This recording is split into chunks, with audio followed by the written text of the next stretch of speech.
So it wasn't long ago that Battlefield 5 came to an unceremonious end. They got up to Chapter 6, Into the Jungle, which wrapped on April 29th, before they announced, in a response to Twitter users who were inquiring on whether there will be further content during the winter, that, quote, "We otherwise have no further content planned beyond our updates to community games and ensuring healthy game performance." This is a shame given the state that Battlefield 5 started in and ended with. The game garnered a lot of backlash because of its more whimsical and surreal take on World War II, and then the game launched with a lack of content and a lack of just technical polish. And then beyond that, the post-launch was pretty awful, with a lack of consistent communication, a lack of consistent, compelling updates to the game in terms of content, and then the TTK imbalance came about that resulted in further backlash. And there's just a long and tumultuous history with this title, and it just didn't end in a state that people were satisfied with. And then Battlefront 2 also came to an end not that long ago, at around the same time. And the reason for all this we know now is because DICE is shifting focus to next year's Battlefield. This was something that EA confirmed after both Battlefield 5 and Battlefront 2 were announced to end long-term content support. EA confirmed that the next Battlefield game will be out in the fiscal year 2022, which starts in April 2021 and ends on March 2022. So likely holiday 2021. It feels like Battlefield 5 could have had sort of a B team supporting that game up until then, but EA just pulled the plug, probably because it wasn't making them enough money. And this is a company that's all about money rather than, long-term support for a game, doing right by the customers. EA is about none of that. So just all around, sentiments surrounding Battlefield 5 are pretty negative, especially given just how poorly mismanaged the post-launch was. It felt like the developers just weren't listening to the community. It felt like they were just so tone deaf. To make matters worse, it feels like EA and DICE are spitting on Battlefield 5 and the community one last time before killing the game with this trailer right here. I've talked before about how the more whimsical and surreal nature of this World War II take by DICE and EA was a major part of the initial backlash surrounding the game prior to release and even post-launch. Well, it looks like EA and DICE have decided to double down on that aspect that many people in the community do not enjoy, with this trailer that introduces a brand new Elite character called Steve Fisher. Now, for those who don't know, Elites are these special characters that DICE have introduced to the game. They are named characters with voice acting and a specific cosmetic look to them, and these characters are mainly for cosmetic. The intent is to give this game a bit more flavor, but this isn't the flavor that the Battlefield community was looking for, who are looking for more realism, especially when dealing with a historical event like World War II. So I want to check out this trailer real quick and introduce to you this Steve Fisher fellow. And you can already see right here from the likes to dislikes ratio what to expect. The Battlefield community has consistently complained about sort of the surreal aspect of this game, and for them to double down on that right after announcing that they're going to kill off the game, give the community this instead of things that they actually wanted, well, a lot of people feel even more insulted now. So let's check this out. And you will see from the outset that this character resembles Tom Cruise. It makes every shot count.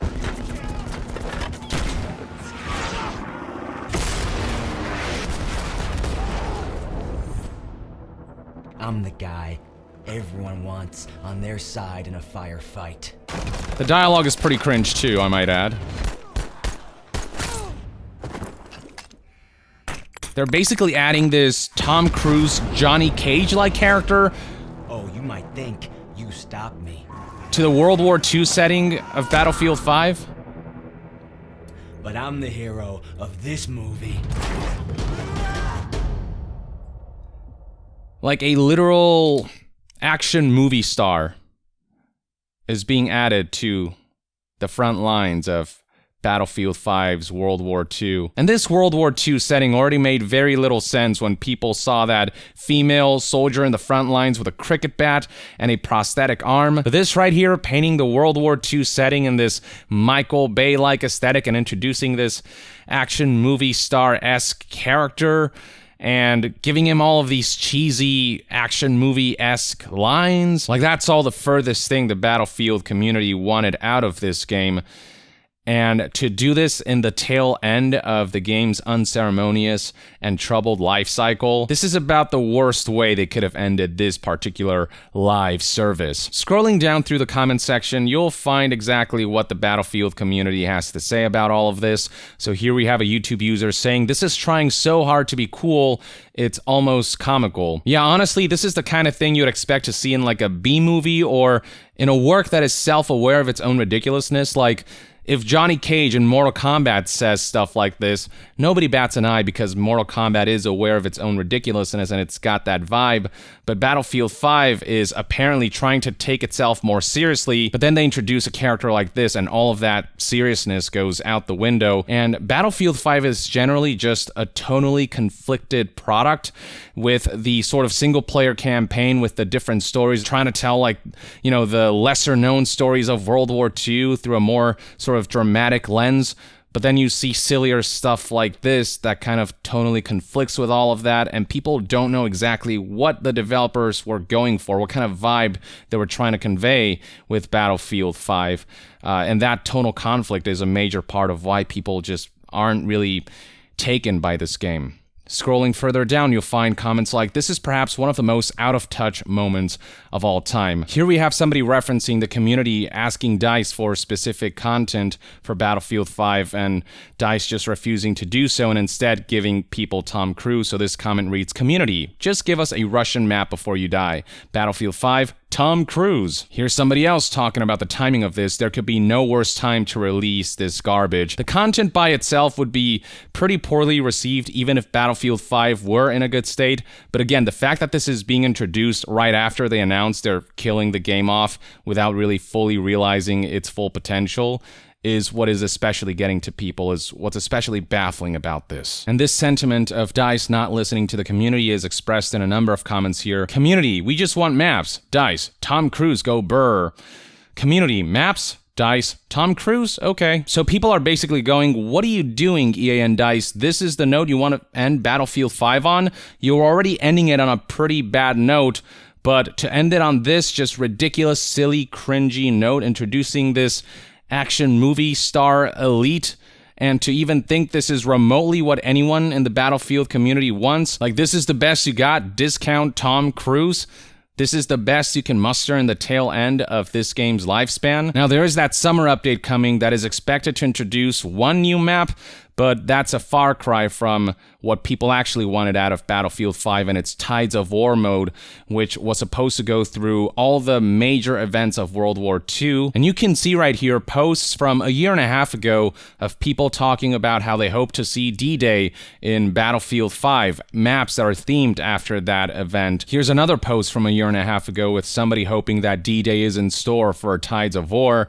But fast forward to today, and we've got a post like this expressing disappointment, stating, "And just like that, Tides of War ends with no Russia or D-Day in sight." But it's okay, folks. You got discount Tom Cruise right here to spit on your faces one last time before the unceremonious end of this long-term live service. And just in general, elites haven't been particularly well received. Many in the community have always thought they lean into the sillier, more whimsical, more surreal aspect of Battlefield 5 that so many don't like about this title. So here's, for example, Masaki Yamashiro, and if you look at that trailer right there, you'll find that the likes to dislikes ratio isn't particularly good.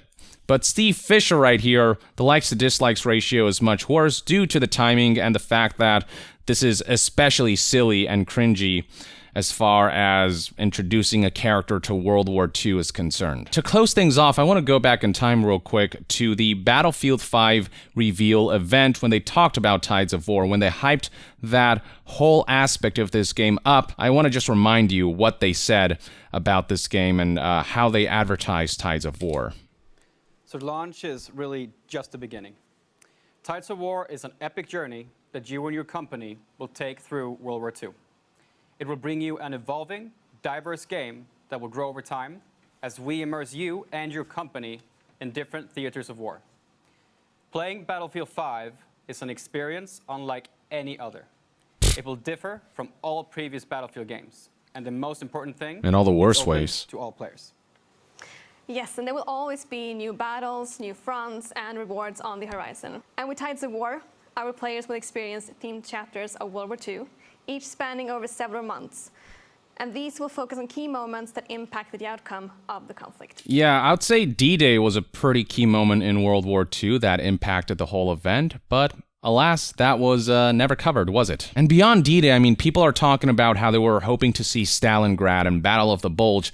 There are just so many pivotal moments of World War II that could have been explored through Tides of War that EA and DICE never managed to get around to because they were too busy fixing the broken game that they launched, and when the going got too tough, they just decided to pull out because it wasn't making them money or whatever it is. This right here is the note they ended on. Again, budget Tom Cruise / Johnny Cage. And look at this. I mean, the guys in the front lines, not wearing a helmet, not wearing any sort of armor. It's just so clear there's a lack of vision here, or a lack of commitment or consistency to what kind of game they're making. Is this a surreal World War II game, or is it a realistic one? Because both of those sort of takes on World War II are clashing hard right now. Battlefield has a very specific identity that fans have come to expect out of it, and this right here ain't it, Chief. It just ain't. Like, maybe you'll be able to get away with sillier stuff after you've given the community everything they've wanted out of Battlefield 5, completing the World War II story through Tides of War, fixing the game's mechanics, polishing up all of the technical issues, but you haven't given them that, and you're gonna throw this in and kind of lean towards the aspect of this game that so many have complained about. That's your plan of action? They just can't pull something like this again with Battlefield 6.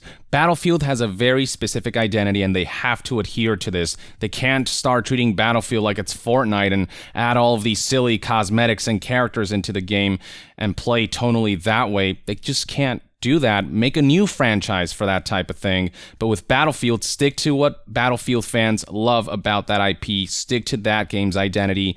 And also release a technically competent product that has enough content at launch so that it feels like a complete game, a solid foundation to build upon, rather than a shell of a game that trickles in content over time and that completes the game after people have bought the game, and that adds content that just does not belong to the Battlefield IP. This right here is just a parody of World War II. It feels like World War II turned into a bad fan fiction, and suffice to say that plenty of people take umbrage with that, especially after DICE and EA doubled down on this after they announced that they'd be killing off the game prior to its full completion. So that's one man's take on this latest Battlefield 5 trailer. Let me know in the comments below what your thoughts and opinions are on the latest developments surrounding this troubled title. And to be further updated on all things gaming news, reviews, and discussions,